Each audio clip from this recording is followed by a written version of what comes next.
যোৱা ইংৰাজী 30/11/2022 তাৰিখে দলগাঁও শিক্ষাখণ্ডৰ কৌপাটি মণ্ডল সমল কেন্দ্ৰৰ কৌপাটি প্ৰাথমিক বিদ্যালয়ৰ প্ৰধান শিক্ষক শ্ৰীযুত কুশল কোঁৱৰ দেৱৰ তেওঁৰ কৰ্মজীৱনৰ শেষ কৰি অৱসৰ লয়।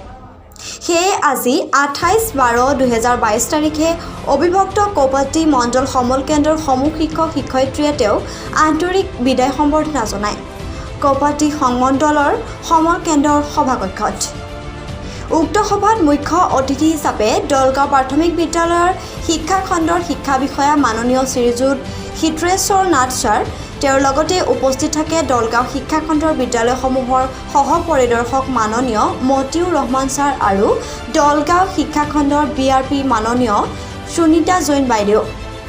ইয়াৰ উপৰি সভাখনত কৌপাটি মণ্ডল সমল কেন্দ্ৰ আৰু কৌপাটি মণ্ডল সমল কেন্দ্ৰৰ সমূহ শিক্ষক শিক্ষয়িত্ৰীসকল সভাখনত উপস্থিত থাকে।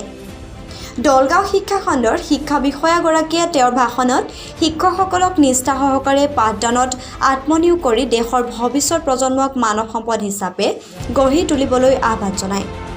সভাখনত বল্লভভাই পেট্ৰলত উচ্চ মাধ্যমিক বিদ্যালয়ৰ ভাৰপ্ৰাপ্ত উপাধ্যক্ষ মাননীয় মহম্মদ জাফৰ আলী দেৱৰ লগতে দুয়োখন মণ্ডল সমল কেন্দ্ৰৰ দুয়োগৰাকী মণ্ডল সমল ব্যক্তি উপস্থিত থাকে। News desk report, Darrang live.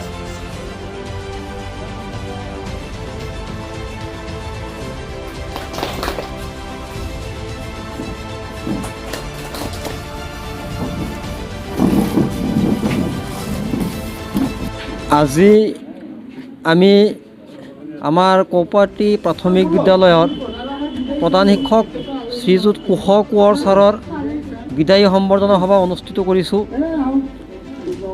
ইয়াত আমাৰ কৌপাটিৰ অবিভক্ত কৌপাটি মণ্ডল সমল কেন্দ্ৰৰ সমূহ শিক্ষক শিক্ষয়িত্ৰীয়ে সহযোগ ও যোগদান কৰিছে। কুশল কোঁৱৰ ছাৰে 1997 চনত কৌপাটি প্ৰাথমিক বিদ্যালয়ত সহকাৰী শিক্ষক হিচাপে যোগদান কৰিছিল। তাৰপিছত 2012 চনত 3 নং ৰঙাগড়া প্ৰাথমিক বিদ্যালয়ত প্ৰধান শিক্ষক হিচাপে যোগদান কৰি 2 বছৰ কাল তাতে কাৰ্যনিৰ্বাহ কৰাৰ পিছত পুনৰাই এইখন বিদ্যালয়ত প্ৰধান শিক্ষক হিচাপে যোগদান কৰি 2022 চনৰ 30 নৱেম্বৰ তাৰিখে তেওঁৰ কৰ্মজীৱনৰ যৱনিকা পৰে আৰু যোৱা নৱেম্বৰ মাহৰ 30 তাৰিখে তেওঁ চৰকাৰী নীতি নিয়ম মতে অৱসৰ লয় আৰু সেয়ে আমি সমূহ শিক্ষক শিক্ষয়িত্ৰীয়ে লগ লাগি আজি এইখন সভা অনুষ্ঠিত কৰিছোঁ।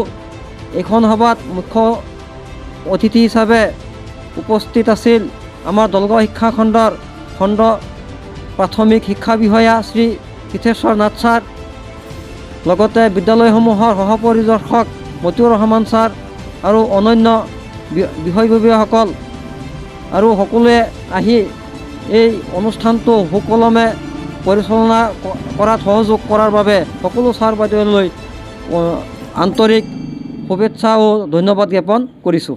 ধন্যবাদ।